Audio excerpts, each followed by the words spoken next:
Thank you for being here. We really appreciate you. I'm Janet Sarbaugh from the Creativity Program at the Heinz Endowments, and it's my pleasure to introduce and to welcome our next speaker, Congressman Mickey Edwards. His topic is freedom of the press, the right to know. Let me tell you a little bit about him. He's a lecturer, among many things you'll hear. He is a lecturer at Princeton University's Woodrow Wilson School of Public and International Affairs. He's a vice president of the Aspen Institute, the director of the Rodell Leadership Program for elected public officials there. He served as a member of Congress from Oklahoma for 16 years, during which time he was a senior member of the House Republican leadership, House Republican leadership as chairman of the Republican Policy Committee. He was a member of both the House Appropriations and Budget Committees and a ranking member of the House Subcommittee on Foreign Operations. He's been a regular columnist for a number of newspapers, including the Chicago Tribune, the Los Angeles Times, the San Francisco Examiner, and the Boston Globe. And he broadcasts a weekly commentary on NPR's All Things Considered. He's the author of 2 books, co-author of a 3rd book, and he's contributed chapters to several more. His latest book is Reclaiming Conservatism. And this session is going to be in 2 parts. You're going to hear from Congressman Edwards directly, and then there'll be a second part where he will be interviewed by a similarly distinguished guest, Indira Lakshmanan. Indira Lakshmanan is a columnist for the Boston Globe. She writes about foreign policy and politics, and she's the Newmark Chair in Journalism Ethics at the Poynter Institute. She's covered presidential campaigns and interviewed leaders across the U.S. and the world, reporting from 80 countries and on 6 continents.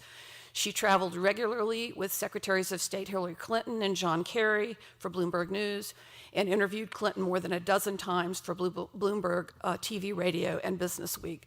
For 2 years, she wrote a letter from Washington column for the International Herald Tribune, the overseas edition of the New York Times, and Bloomberg. She'll join Congressman Edwards on the stage later after his remarks, and having had the chance to speak to both of them backstage, you're in for a very interesting discussion. Let me welcome Congressman Edwards to the stage.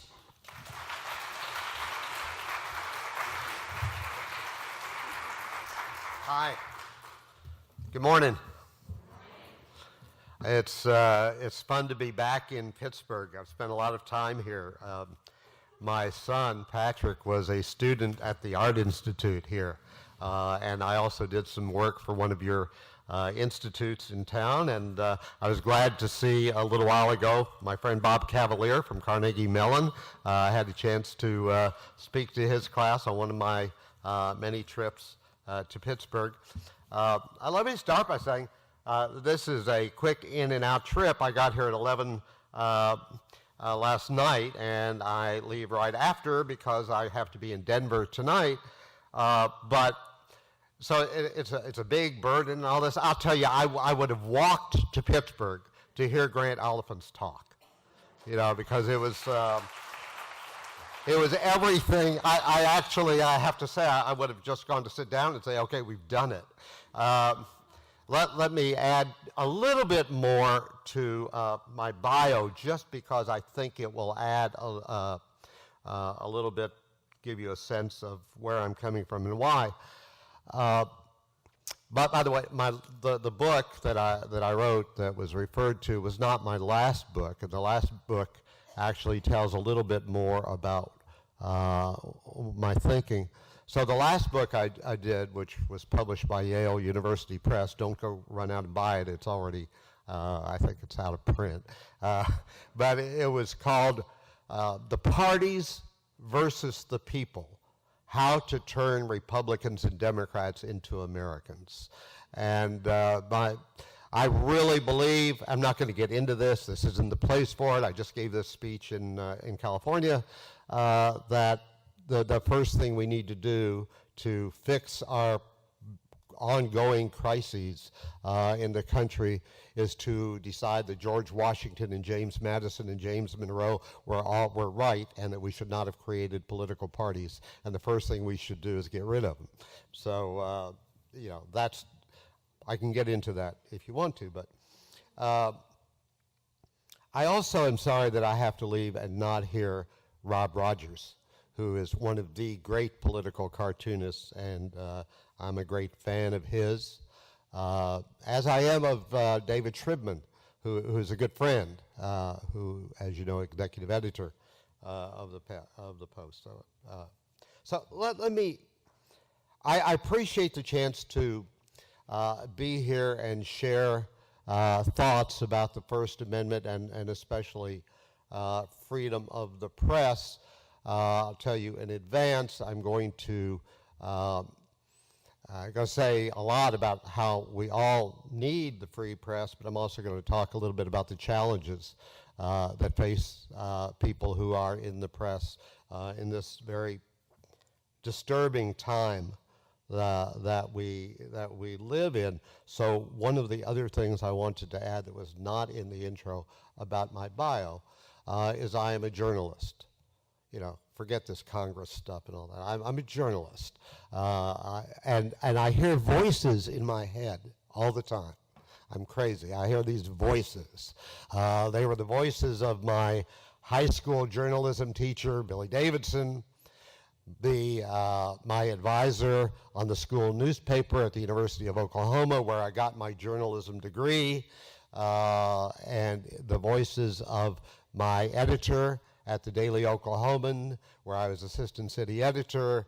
And when people ask me, I don't know how many of you are actually journalists out here, but I will tell you, when people ask me what I do, and I've taught at Harvard and Princeton, I've been a member of Congress, I am a journalist who went on to do a few other things, but I've been a columnist. I'm still a journalist. It is the greatest profession on earth, the ability to actually be the person who gets to make sure that the people in this democracy remain in charge. The great distinction, the great revolution that our founders made when they wrote the Constitution and when they wrote the First Amendment was that in this country we were not going to be subjects, we were going to be citizens. And the difference is that the government tells subjects what to do, and citizens tell the government what to do. And that is the reason that we have the First Amendment. And we have all of the protections in the First Amendment that all fit together. The most important that already have been mentioned about the right to assemble and the right to petition. When I was teaching, everybody could remember, freedom of religion and all this. Everybody would forget the right to petition your government, which is, by the way, lobbying. And the whole idea behind lobbying and the right to petition is that we have the right to confront our government and try to influence its decisions. And boy, do we need to do that now. So I'm going to get a little bit to it. So this is a mosaic. The idea that we start out with mingling all of these things together that were revolutionary in their time, that we had the right to practice whatever religion we wanted or no religion at all, the right that we had to confront our government, to attack our government. Attacking the government is not treason, it's patriotism, it is democracy. And going back to what Grant Oliphant was saying, that is our obligation. That's our obligation, to hold government's feet to the fire. So the government, there was always big debate even among people in the Supreme Court about whether the government creates rights or enforces rights. The government does not create rights. What our Constitution does, what the First Amendment does, and then the rest of the Constitution, is that it recognizes rights that we are born with. And it surrenders a few of those rights to the government. it says, we recognize that as a community of people with collective interests, we are willing to give government some obligations, some responsibilities, some authority, some power to do some things for us collectively. But you work for us. And there is nothing that does the job of ensuring that the government works for us more than the press. So, the questions about, what happened at the border, God help us if we ever have a time when we don't have reporters at the border and the various borders, all the kinds of borders that we have to protect ourselves again. So we're meeting today at a pretty critical time, I think. A little over a year ago, we were laughing at this person named Kellyanne Conway for her hilarious mistake that she made, this great gaffe that she made, referring to falsehood as alternate facts. We're not laughing about it now.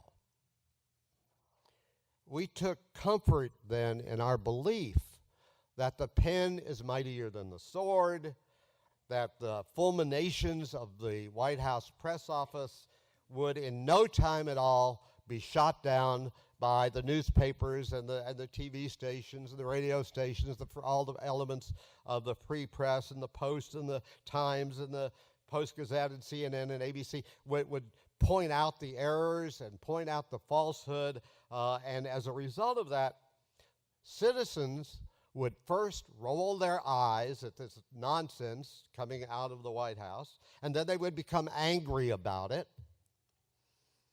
And that after they were angry, they would reject this assault on truth. And that's not what happened. That's not what happened. Those who were already disturbed by what we saw coming out of the new government, the new administration, were the ones that were reduced to eye rolling, the ones who felt helpless as they repeated to each other their condemnations of what we were hearing out of the White House, and who were already appalled. And a lot of other people listened, believed, as falsehoods were repeated over and over again. Millions, maybe a third of all Americans refused to believe they were being told lies, or they knew it and they didn't care. We were being too literal, they said. It was the underlying message that mattered, they said, not the words. Falsehood, truth, what did it matter? So thinking about that, I am struck by the confluence of two very powerful tendencies, both of which today pose a very great challenge to the forces of liberal democracy. More than half a century ago, the social psychologist Eric Hoffer wrote of the strong impulse of the discontented, and sometimes not discontented, to lose themselves in something transcendent, in movements and causes that were bigger than themselves, to become, in his words, the words of his book, true believers, the true believers. But the deadly combination of that need to be part of a movement, anything that we can be swept up in, and confirmation bias that we carry with us, where we want to believe what we already believe, and whatever agrees with what we already think, simply gets swallowed. And the idea of just unblinking loyalty to some cause, that makes people very resistant to any ideas or beliefs that would challenge where they already are, into which they've already given themselves, who are willing to swallow hook, line, and sinker, or simply dismiss lies as irrelevant in the bigger picture. There's a lot of that in America today. 10 years before Eric Hoffer wrote The True Believer, and there was another Eric Fromm, who wrote about that same tendency, but with a very dark undertone in his book, Escape from Freedom. He noted that modern society has increased the helplessness and insecurity of the average individual, who thus becomes ready to submit to new authorities which will offer him security and relief from doubt. In other words, with problems that seem overwhelming, people have this tendency to submit to strongman rule, to authoritarian impulses and promises, to claim that only they can make things great again if we just give them the power to do it. One reason I'm sorry that I have to leave so soon is that I won't get to hear my good friend Yasha Monk, who you will hear from just a little bit later, and whose book, The People versus Democracy, is absolutely chilling in its implications, and how he has noted the emerging, he didn't make it up, he has discovered the emerging tendency among many young people and around the world to question the values of democracy and civil liberties. So one result of these facts, these merging facts, an economy that displaces, a social compact in dizzyingly rapid transformation, a desire to escape the burdens of decision-making, a yearning to submerge oneself into some greater cause or movement, makes the job of the journalist far more difficult and far less impactful, because it becomes ever harder to reach those who have covered their eyes and their ears to shut out the evil words that would cause them to rethink the path that they're already on. One problem that we have, I'll get into some of the challenges that we now face, is the great disparity in the amount and kind of news one hears, depending on where one lives. So social media feeds one's tendency to know and bask in the familiar and comfortable, and to immerse oneself in a giant online echo chamber, while at the same time, the rigorous work product of the traditional media is unevenly distributed. If one lives in a major city, newspapers are packed with news about world affairs, expert commentary, national trends. But in smaller cities, or in those areas, I'm from Oklahoma City, those areas we call the heartland, or more disparagingly, we call flyover country, which is where I'm from, the news content most readers see is mostly of local interest, with the news that should cause one to sit up and take notice buried in a few paragraphs well inside the paper. We have a very uneven distribution of fact reaching the readers. That's only in the event of people who read newspapers. Local television news is likewise primarily local in content in many places. Traditional media in many areas is on life support, as Facebook and Google. Whatever criticisms you've heard of Facebook Just imagine that I have just multiplied that by 40. I have no use for Mark Zuckerberg.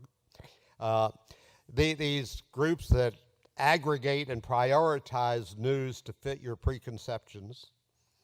And the truth is that one reason Americans have such different attitudes and perspectives is because we have this different information, and we must find ways to make more real news, not alternate news, fact, truth available to more people in our country. But that's going to be difficult. I was in a meeting a while back before this current president where we were talking about how we could make better access to fact and serious journalism.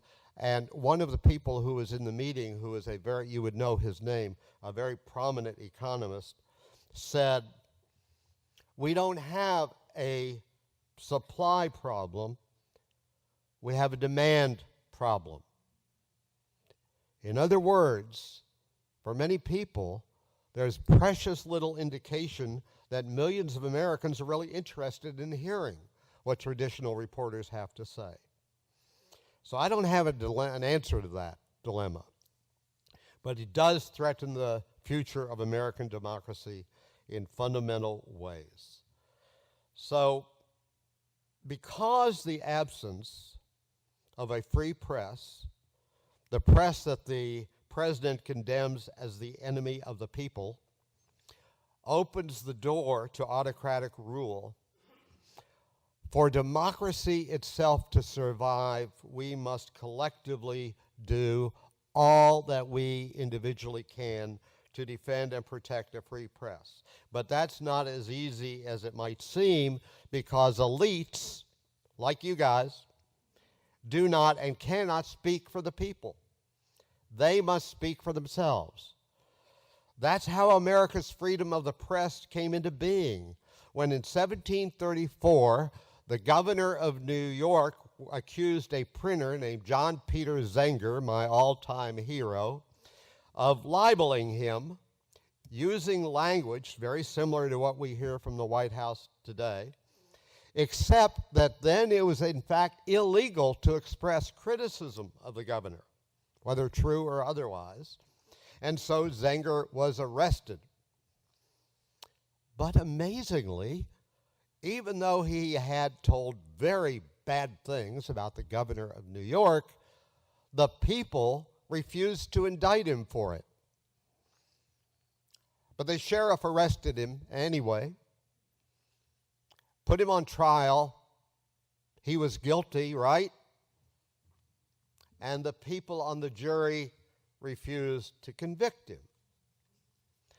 So what happened was the American people, this was before we were even a country, this was our colonists, they established for themselves, regardless of the law, they established for themselves the principle that the truth is a defense.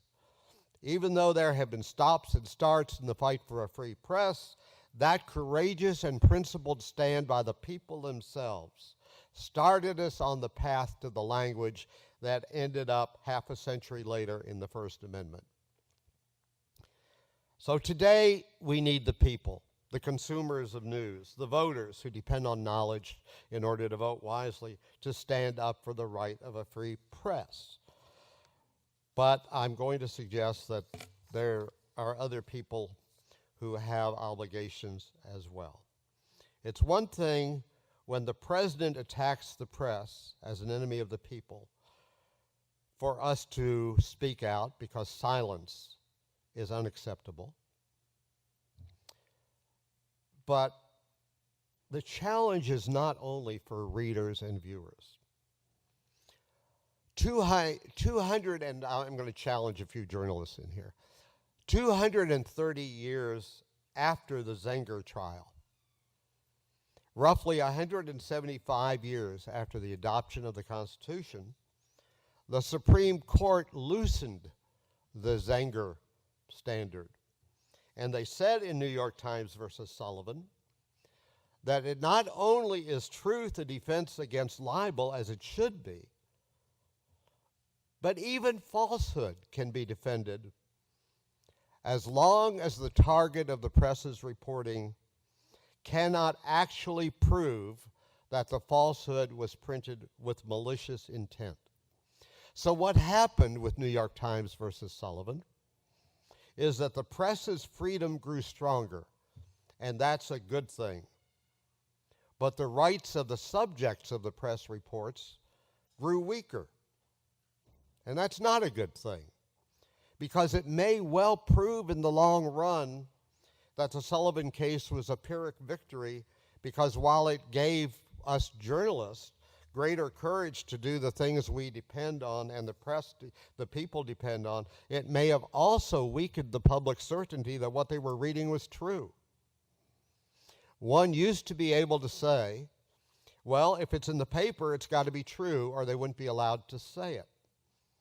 And that's not the case any longer under Sullivan.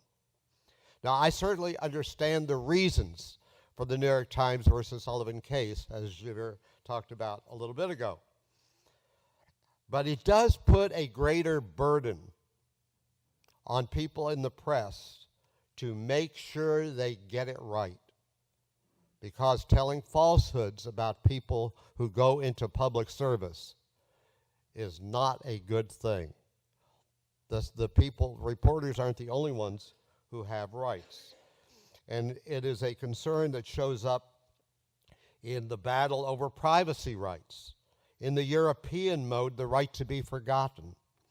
So I am reminded of a book I read by David Eggers called The Circle, which exaggerates and does not invent the cavalier attitudes, and even in the press too, about the right of privacy, which not only gave us Roe v. Wade, which was a good thing, but is ensconced in the Constitution in several different ways. So this combination of events, things that protect the freedom of the press, but also put great burdens on the press to continue to earn the respect and trust of the citizens, is not easy. I will say, my background is print journalism. And the idea that you have to get it first, no matter what, you have to be out there first, is obsolete. It's from the days when there was a newsboy out on the streets yelling and trying to get you to buy the Sun or the Globe or the Herald or the Times. And there were all these newspapers, and you had to pick one and put up your nickel or whatever it was to buy that paper at that time. And so you were fighting for survival. You had to be the one who got it first, so you had a story they didn't have. That's not true anymore. And the obligation of the press today is not to get it first, but to get it right.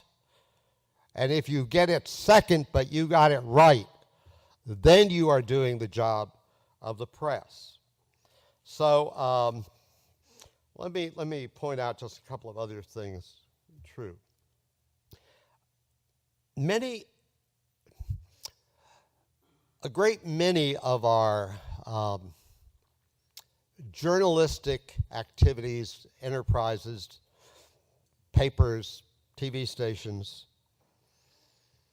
have been swallowed up by parts of the corporate world that have no interest in journalism, no knowledge of journalism, and whose only goal is profit.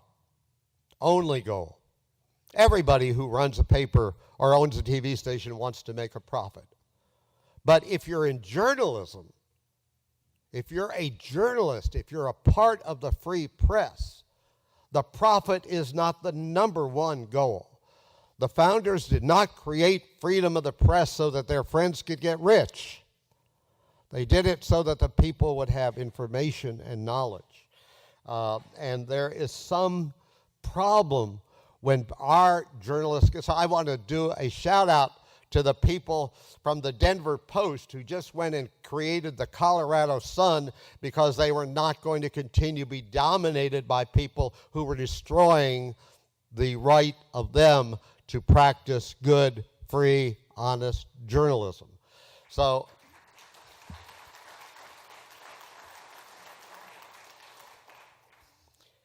too many people and I'll get to this, too many people in the corporate world don't recognize the risk to profit, the risk to survival that journalists take when they do, like the Boston Globe, the Spotlight series on the priests, or the Washington Post on the Pentagon Papers and Watergate.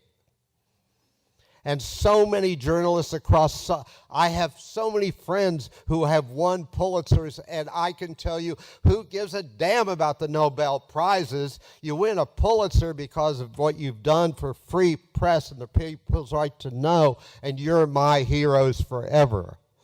And so the idea that we would submerge ourselves in just the dollar-making business now I'm going to say, journalism is journalism, only if it's the work of journalists. And I can't, I don't own anything except my house and some books, right? So, I mean, I'm putting somebody else's stuff on the line here, but I would hope that everybody who owns a media outlet, when they decide to retire or whatever, leave, would make every conceivable effort possible to make sure that they sell, even if it's at less profit, to a journalistic-friendly entity.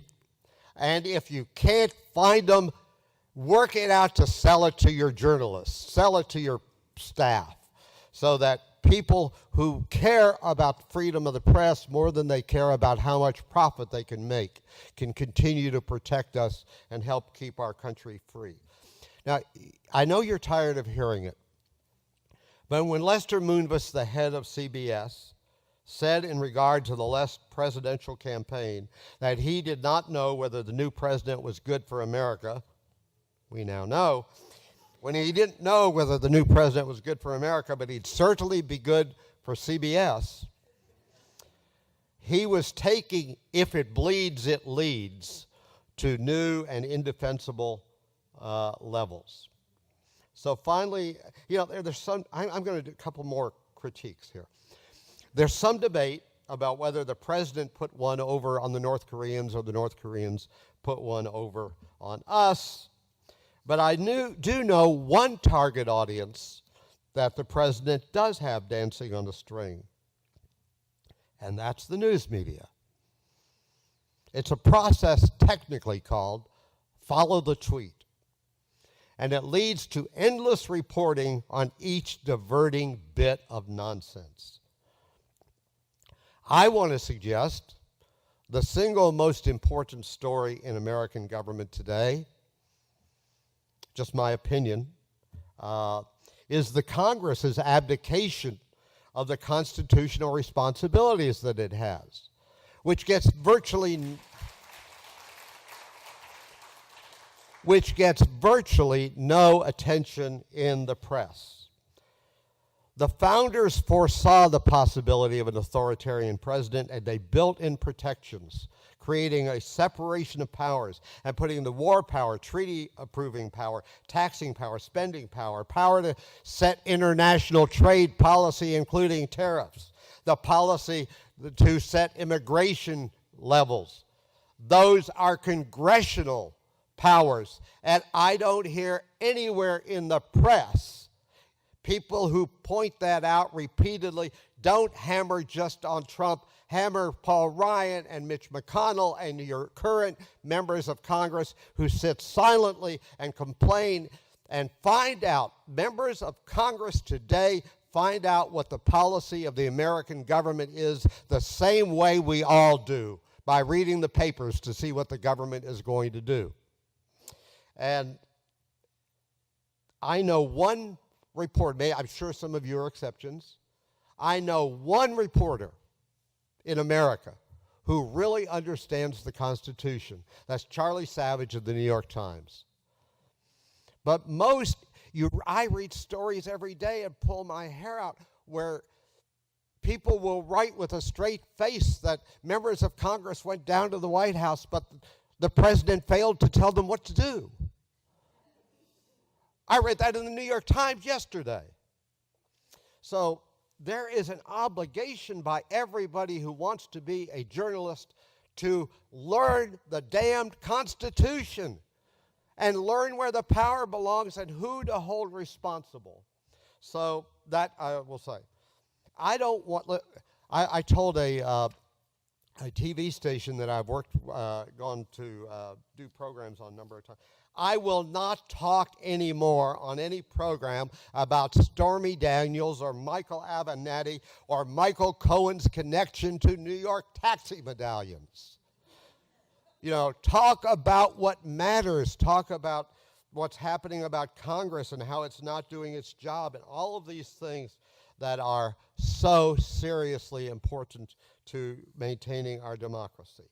So, my point is, I'm going to wrap up here.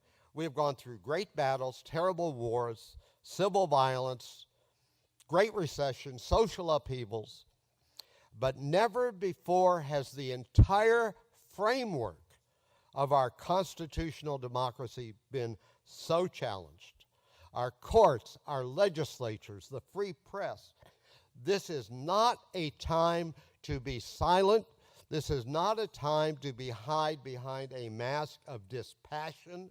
It's not a time to be casual about meeting the high standards and challenges of journalism. The freedom of the press is guaranteed for a reason. We, the people, must know, must be aware, must be alerted.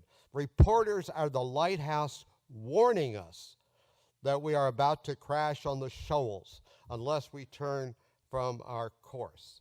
We are failing in so many institutions. Some of it pointed out before. The justice system fails when unarmed people get shot and killed. The corporate system fails when people are laid off and robots and machines replace workers because making more profit any way you can is the only thing that drives you today. Our colleges have failed because they've all turned into vote tech schools that teach you how to make a living, and they don't teach the humanities, civics, critical thinking, art, literature, music, the things that make you a thinking, caring, empathetic human being. All of these institutions have failed. We cannot let this institution fail. Cannot let the press fail. So let me close with this line. In Shakespeare, one of Shakespeare's great lines is, when you take over, first thing, kill all the lawyers. That wasn't that lawyers were bad. It was because lawyers were to be feared. If you were a tyrant, lawyers were the people you had to fear. Today, Shakespeare would look at what's happening, how would a tyrant protect himself? First thing, kill the journalists. Don't let that happen. Thank you.